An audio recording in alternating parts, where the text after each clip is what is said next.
Bonjour, bonsoir mesdames, messieurs et bienvenue à cette nouvelle vidéo. De quoi est-ce que nous allons parler?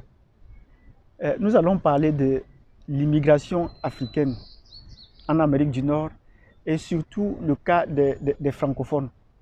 Et surtout le cas des francophones au Canada. Donc voilà. Nous avons commencé une série sur l'immigration africaine et nous voulons la poursuivre au regard de l'actualité, au regard de ce qui se passe actuellement.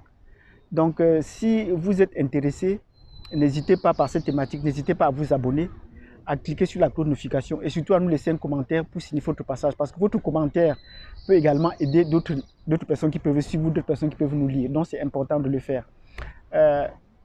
Si c'est la première fois que vous me découvrez, également, n'hésitez pas à vous abonner et à cliquer sur la cloche de notification pour me connaître davantage. Votre présentateur, je m'appelle Basile. Et de découvrir les thèmes que nous allons construire. Parce que notre vision et notre mission de cette chaîne, c'est de pouvoir construire une communauté africaine et particulièrement francophone qui s'épanouit socialement et qui s'émancipe intellectuellement. Il faut d'abord s'émanciper intellectuellement pour s'épanouir socialement. Donc voilà l'objectif de cette chaîne. Donc si tout ce que j'ai dit là vous intéresse, je vous donne rendez-vous dans un instant. Installez-vous confortablement, le temps de vous abonner. Et on se dit à tout de suite. Bienvenue donc sur cette chaîne, la chaîne d'une Afrique qui s'éveille. Nous allons parler donc de l'intégration des immigrants africains francophones en Amérique du Nord. Les récents événements nous poussent à épuiser cette thématique le plus rapidement possible avant qu'il ne tombe dans l'oubli. Et nous faisons ceci pour qu'il ne tombe pas dans l'oubli. Tout récemment, donc, il y a un couple d'Africains, particulièrement camerounais, qui s'est tué. L'homme a tué sa femme et s'est tué. Et là, ça pose un sérieux problème. Et la communauté africaine en général est meurtrie parce que généralement, on a trouvé, ce n'est pas le premier cas. Et au regard de ce qui se passe, ça risque de ne pas être le dernier. Parce que tant que nous ne comprenons pas comment est-ce que la société fonctionne, on pourrait toujours arriver à ce dérapage. Si celui-ci a peut-être tué sa femme, c'est un autre Africain précédemment qui avait plutôt tué ses enfants. Et vous voyez que ce sont des situations malheureuses pour les hommes africains. Pourquoi est-ce qu'on en arrive souvent à ce genre de situations? Ce sont des sujets sur lesquels il faudrait qu'on en parle. Tant qu'on reste dans un mutisme, on ne veut pas vraiment exprimer les points de vue, ça va toujours créer des situations de conflit dans les familles. Or, nous ne comprenons pas comment est-ce que des couples peuvent se construire en Afrique et arriver au Canada arriver au Canada ou aux États-Unis et se disloquer. C'est toujours un peu difficile de comprendre. C'est courant de voir ici au Canada des couples qui ont fait 20 ans en Afrique avec des grands-enfants. Dès qu'ils arrivent ici, en moins d'un an, ils se cassent.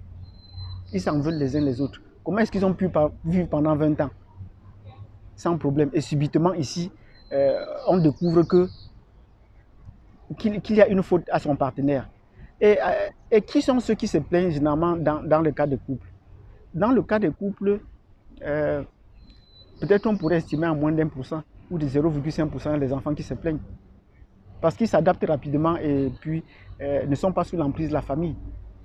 Mais là, maintenant, la majorité des gens qui se plaignent dans la famille, les membres de la famille, sont toutes les femmes qui sont les premières à se plaindre. Elles se plaignent et des statistiques ont toujours prouvé que 80% des demandes de divorce au Canada et au Québec particulièrement proviennent des femmes. C'est les femmes qui demandent plus rapidement le divorce pour qu'elles n'en veulent pas. Elles n'en veulent plus du couple. Et quelle est la raison généralement qu'elles avancent? Généralement, les raisons qu'elles avancent, elles commencent toujours par vous dire que l'homme est violent. On se demande mais comment est-ce que l'homme peut être violent? Quelqu'un avec qui vous avez vécu pendant 5 ans, 10 ans, vous avez fait des enfants, pendant 20 ans, tu savais qu'il est violent et tu as pu t'adapter à lui, mais subitement ici, tu t'agrippes à la violence.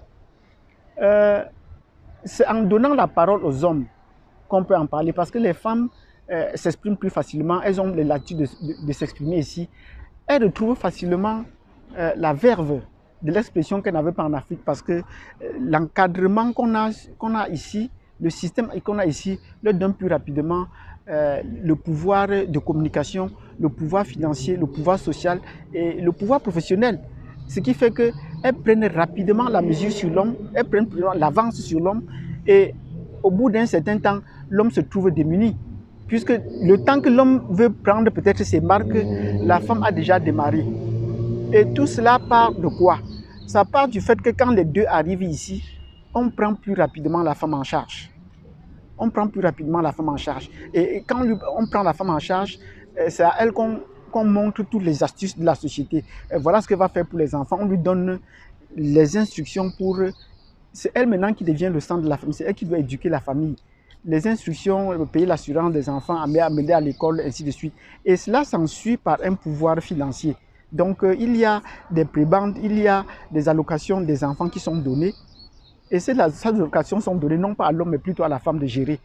Ce qui fait que la femme est régulièrement dans des apprentissages rapides et elle s'adapte plus rapidement à cette nouvelle situation-là, même qu'elle est submergée par les informations, puisqu'elle reçoit à côté des cours de droit de la femme ou de droit de la famille, des choses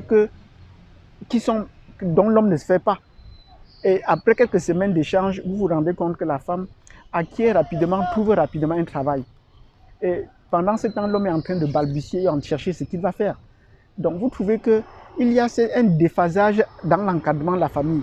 L'homme, la femme et les enfants ne sont pas encadrés au même rythme. La femme prend directement rapidement le sous parce que le système lui ouvre toutes les portes. Alors que l'homme doit se battre. Il doit prouver sa capacité à s'adapter. Non seulement qu'il y a une orgueil personnel pour l'homme à pouvoir chercher la bonne information à temps, mais le système ne lui ouvre pas rapidement la porte sur les éléments dont il veut savoir et comment il va s'en prendre. Bon, on va lui demander de se commencer par le bas de l'échelle. On ne lui offre aucun service. La femme, on doit lui offrir des services. On lui dit, il y a ceci à faire. Est-ce que tu sais qu'il y a cela à faire? Est-ce que tu connais tes droits? Est-ce que dans la famille, ainsi de suite. Submergée, elle non seulement déverse des informations, mais elle est obligée de s'y mettre. Rendez-vous ici demain, tu vas venir ici demain, on va faire ceci, tu vas venir ici demain, on va faire cela, ainsi de suite. Et la femme est rapidement engluée. Et ce qui fait que, lui montrant le côté positif de cette société dans laquelle on est, de son droit, à la longue, elle met facilement en péril sa famille en exposant les vices de la famille. Or, c'est elle maintenant qui fait tout. L'homme rentre, il trouve qu'il y a des choses qui sont faites, il y a des choses qui sont faites passer à son insu. Et qu'est-ce qu'il a à faire? Il n'a qu'à se caser à rester tranquille. Parce que là, il est sous l'épée de Damoclès plane sur sa tête désormais. L'attitude de la femme dans ce contexte va changer. C'est inévitable. Lorsqu'elle trouve qu'elle investit de plus de pouvoir, l'homme est là, il s'attend à faire son devoir régalien comme d'habitude.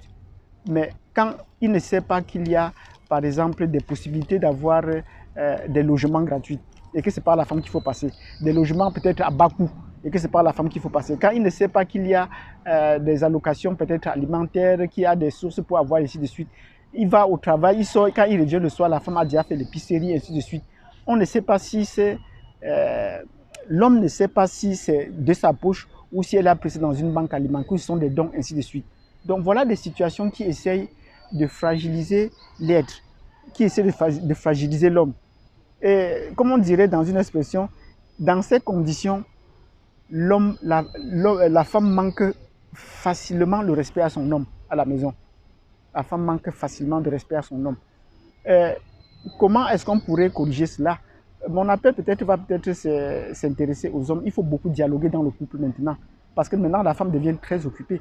Quand elle sort, si elle ne prend pas le temps de dialoguer, de partager avec son homme, ça va poser des problèmes. Nous voulons donc sur cette plateforme inviter à la reconstruction de la famille. Parce qu'il s'agit de la reconstruction. Même quand vous êtes déjà là, il s'agit de la reconstruction de la famille. Dans les deux sortes. La construction, pour ceux qui sont seuls, comment construire une famille, nous voulons lancer cette thématique-là. Si vous avez des suggestions, dites-nous. Et la reconstruction, si vous êtes déjà construit en famille, il faut vous reconstruire pour vous ajuster, pour vous adapter au nouveau contexte actuel. Pourquoi est-ce que j'insiste là-dessus? Ce n'est pas généralement pour jeter la pierre aux femmes, non. C'est que parfois aussi, nous les hommes, ici en Amérique du Nord, on perd facilement les pédales. Quand on voit comment la femme évolue, oh, les femmes sont battantes. Oui, les femmes sont battantes parce qu'elles ont le carburant nécessaire pour se battre. Elles ne sont pas battantes juste par elles-mêmes, non. elles ont le carburant nécessaire pour se battre. Quand elles savent que le matin ici, tu vas passer à 9 h, on va te trouver, on va te faire un sac donc pour la nourriture des enfants. Il y a un lieu là pour aller chercher les habits. Une fois que tu as été inscrit, tu vas aller demain, tu vas arriver ici demain après 3 jours. Quand on fait sa planification comme ça sur une semaine et qu'elle rentre à la maison, elle n'a pas ce temps-là. Le matin, elle pense déjà qu'il faut aller déjà pour telle allocation, qu'il faut souscrire à telle chose. Mais des choses que c'est l'homme qui devait faire, maintenant la femme est encouragée à le faire.